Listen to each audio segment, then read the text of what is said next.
Hey everyone, Meditation Pro Gamer here, and this is the penultimate episode of my driver only challenge. We are going to the Badlands Star Championship, where it is back tees and tournament greens.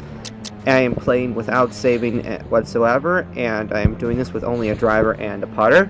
I am setting up a drive here where I intentionally slice the ball. I mishit it, so that I lose a bunch of power, but I also gain a bunch of loft, and I go way off to one direction.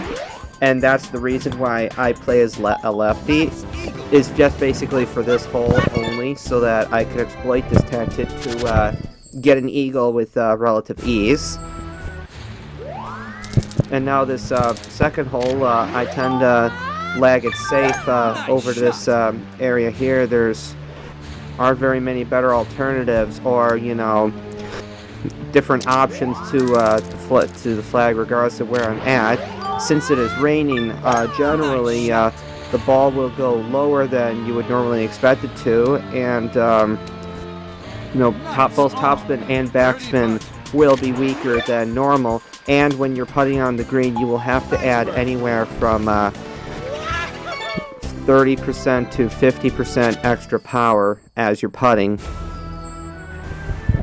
I do apologize if the P's that I'm saying sort of have extra emphasis, and that might be grating on your ears, but all I have is a humble USB microphone. I play to this location here on the third hole because that allows for the best second shot to the green with the driver, whereas if I had the freedom to play with other clubs, I would go for that island with the brick wall, and I would play an iron up to the green. That would be easier that way. The wind does a good job at slowing my ball down significantly, as well as adding elevation, so I end up in the bunker, and I usually play a putter out of there. It's hard to know how hard to hit when you're doing that, but the reason why that tactic tends to work is that there's a lip, and that can be used as a ramp to gain not only elevation, but the ball tends to keep its momentum when it's in air. But thankfully I got a lucky chip there to save birdie. That helped me out a lot. This flag location offers minimal in the way of distance margin, so I have to just play the best thing I can, and if I do have to use the bomb, brush up against it very lightly. And I had a relatively straight shot down there. It's just a little mishit caused it to go off center, and so I accept a par here on this hole, which is just fine. This hole is a lot of fun here. Mario is just barely strong enough to get over there if I should hit my marks. If not, then I will end up in some difficult canyon, and that's difficult to escape from without the slice technique, or that is, if I'm in a good lie, then I might be able to get out that way. Or if I end up in the canyon at the left, then I can hit up and over the volcano. That's an option. Yeah, it's tough when you get lies where you end up like a little over 60 yards and you have to play very tiny, finicky shots. And hitting exact marks, that's the problem with Mario's low impact stat, is that anytime a lie is kind of crappy, then I have zero margin for timing error on the second timing. Nice shot. But made it through just fine. Yeah, for this hole, I find it easier to just hit over to the right, where there's a big area of fairway, and kind of play it safe, and then play a straight shot or a draw around the resting, levitating thwomps as necessary. And despite the fact that I got another bad lie and tiny margin of sliver there, managed to work that out real nicely. You'll see that pretty much everything goes my way this round, and I am absolutely pleased to have finally been able to do this to my satisfaction. Now here is a nice headwind. I was about to say tailwind, but headwind is more proper. That combined with a bottom of ball impact spot allows the driver to actually stop relatively quickly. And that can prove very helpful, should you be fortunate enough to get headwinds. Tailwinds are only good if you're trying to get to a specific area. The wind here is not very accommodating to hitting to either the platform on the very top of the volcano, which that's awesome if you can get up there, or the flare-away platform that is above and beyond that Bowser head that's spewing magma. Yeah, this hole here is just, I would say this is basically the magma opus hole of the course. Like, it is just, it symbolizes the true hell that you're in should you decide to lay foot in this place. Like, it's just bad news. I intended on having the possibility of getting the angle to either go around or go over everything to the green, but as I've played it, it's not really possible, and you would need someone with a dedicated fade stroke such as Donkey Kong in order to pull off something like that. So, no, there I have to come up with a little bit more to say while I waste time doing the proper shot, which unfortunately is yet another lag, but at the rate I'm going, it is possible to get on the green at 3. This wind, though, makes it very difficult with the tailwind and crosswind. And, you know, I intend to try to land it on the rough and have it scoot up, but I failed to do so, and so if you can't really do that, then, you know, you can't really stop the driver from just continuing and surging forward. Thankfully, you know, another fairly lucky chip in there salvages the birdie. And I'm doing extremely well here. About the easiest thing you can do here is sort of lag out about 210.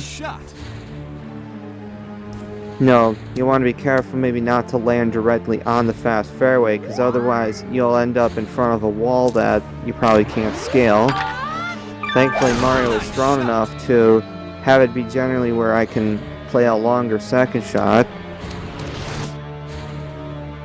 You know, and the back of this green is relatively tame, so overhitting is not a terrible option. And that rounds out the front half with -9. But I find the back 9 of this course to be substantially worse, maybe just because, you know, with all the times that I quit and start over and everything, that I'm exposed to the front 9 far more often, and that seems to be a phenomenon that carries through just about every activity. Now there I intended to play, you know, further right there, but I had a mishit that sent it left. So I ended up bouncing off a fast fairway, and then I had a tough lie and missed my mark, but thankfully got a hot ball and weird roll out of bunker, and I'm alive in ways that I shouldn't be. You know, skill's great and all, but can't do it without luck either. Now this rain, yeah, add about 50% distance, and then for every foot uphill you'll want to add about 3 feet, and so generally about 40 feet minimum will get you up there. So I think I actually hit the 43, which is perfectly acceptable. You can generally overhit any putt by up to about 6 feet. Now this hole really sucks. You got that repeating propeller sound there, and you know, it's a lofty green with it's nigh impossible to hit, and the best you can really do is try to escape from bunkers, which is a lot easier if you're allow yourself to use a wedge instead of a driver or putter. However, if the wind is 0, then you could try to aim directly for the cup beneath the propeller and try to warp inside. That's a neat glitch that I have demonstrated in a video before, but it's extremely risky to do in a real run, because you have to be absolutely perfect on all your marks, or at least the last one. Now this one, yeah, just it's another example of, you know, lagging to a safe place. I'd only go for that following fairway area if I had a significant tailwind. And then generally it's not a bad idea when you're playing to a green to just have it land, you know, at the fringe or short, and then let the ball roll up for another 10-ish yards or so. That's how a lot of these tend to work, and that's not a bad idea. Now with the marks that I had, it would have been possible for me to go to the right, but I find that slightly riskier, especially if you don't have a tailwind. Here all I really have to worry about is going around the statue and these fence things, and you know, thankfully the wind's not blowing, because that just makes trying to go through these greens more complicated. Here all I really have to factor for is the simulation line. So, you know, being up on the fringe is fine because now I'm just free to putt. And, you know, all things considered, slope and then the fringe, you know, all those things combined adds a good 6 or 7 feet. So, yeah, what I did there is about right. Now, this hole is sadistic and can kind of very badly screw you over if you happen to land on rough or even worse, rock. And that should you land on rock, your first move is to just not be on the rock anymore, even if it's only hitting it maybe 10 yards away.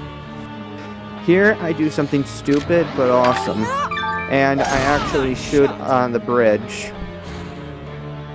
Because, well, my logic usually is that the reason I go for risky things is that I can always try again if I mess up, which I become more conservative as I do better. Usually I want to preserve the glory, but if I'm falling a little bit behind of the kind of things I want to see for whatever reason, then I think of it as, well, if I fail, then I have an excuse to start over, but if I succeed, then it's glorious and I've salvaged the round. With this one, I find it's, with, you know, the bomb and the wall that's guarding the green, I find it's just easiest, if possible, to just hit your hardest shot and hit the bomb so that that's out of the way. Because if you're short and you're nestled against the bomb, then you really have no choice but to lightly tap it and explode it, or go around it, and either way you waste a stroke. And then there I see the arrows, and they almost sort of cancel each other out. I've noticed that if you tend to be an aggressive putter, then usually the grid arrows that are closer to where your ball is are a little more important, because those will steer your ball right from the onset. This one, I use the rain and the impact point to hit the lowest shot I can, you know, because my only focus there was going under the Womp's feet, and there I've royally succeeded. As you recall, the rain makes shots lower and all forms of spin weaker. So I ended up succeeding doing the same thing again. And anytime you go under the Womp there and you know, you land close to it, then it'll swoosh down, and if you're in its shadow, then your lie will turn to crap. But thankfully that didn't happen there. I get aggressive with that chip there and get a pin shot, so a little bit of an awkward thing there. But I find going downhill most of the time, if you just aim a little bit off and add an extra couple feet, then, you know, that's not a bad plan. And, you know, considering the rain at about 50%, yeah, that was good mathematics there. This was a little bit of a frame skip there that I would attribute to my recording medium, which is the hot plug. Sometimes it'll drop frames, especially if I use my highest bitrate setting, which is at 13.5 megabits per second. So, yeah, I kind of apologize for that. That kind of looked awkward. Yeah, your best option there is to try to land somewhere that's not on the shadow there, because otherwise, you know, it'll smush your ball and it'll make your second mark very difficult to hit, or it'll make the consequences therein real shitty. But I can't say how enough times how just I've been in the zone this entire round, and so it's kind of difficult to describe the methodology and how much I've had to redo this over and over to get anything comparable to this. This last hole, I'm surprised that they end with a par 3, but it's an awesome one. It's basically downhill all the way, and you're like going into Bowser's mouth, and just everything's surrounded by like lava falls and shit, and it's frightening. I had a pretty clear putt there, I just didn't hit hard enough. I kind of got lucky with the drive because I thought I would hit one of the teeth, but that ended up not being the case. 16 under is really damn good for just a driver and a putter. And that message pops up there because I took out the memory card after the load screen, and I went to the, I forgot to go to the data settings and then just do the, one of the things you can do is if you go to the options and then the data, and then you can erase the data, but if you don't have a memory card in there, then the game will tell you that you can't delete data from a card that's not there, and it'll instead offer you to continue without saving, which is my way of getting around the whole, doing various modes because otherwise it's all too easy to just do save quit and just retry every hole at your leisure. And that's how most people probably get through this game in the first place. They don't have the guts to play every hole all the way through, or if they make a mistake, then it's like, oops, I just press start and then save quit or whatever. But I've made sure that was not an option by taking out the memory card. And so, yeah, pretty much, these credits come up anytime that you beat a Bowser tournament. And I can't remember if, any characters that you unlock. I don't know if maybe beating Bowser triggers credits too. I can't remember exactly, but, anyways, I had said that this was my penultimate project, because I'm not quite done with the driver-only series. There's one more there's one more course that I'd have to do. And that is the Congo Canopy. That is a par 3 course, where it's all really short holes, and some of them are elevated, and so that makes playing just the driver on it exceedingly difficult.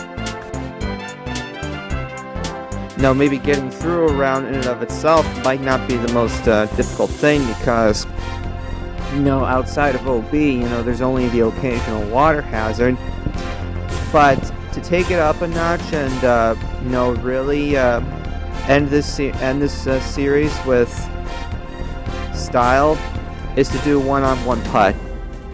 And if you're not familiar with that mode, that is a side game that you unlock after beating the entirety of the birdie challenge, and that is that you play to where your first shot, your drive must land on the green, and then you must sink your putt, and you try to make your best one-on-one putt streak, and if you do all 18, then you lose if you fail to land on any of the greens on your drive, or you miss your putt. So it'll be really hard, especially the 5th, 8th, and 18th holes. So I hope that you would join me for that. This has been Metal Yoshi Pro Gamer with the driver-only series. Coming up next, Congo Canopy. See you then.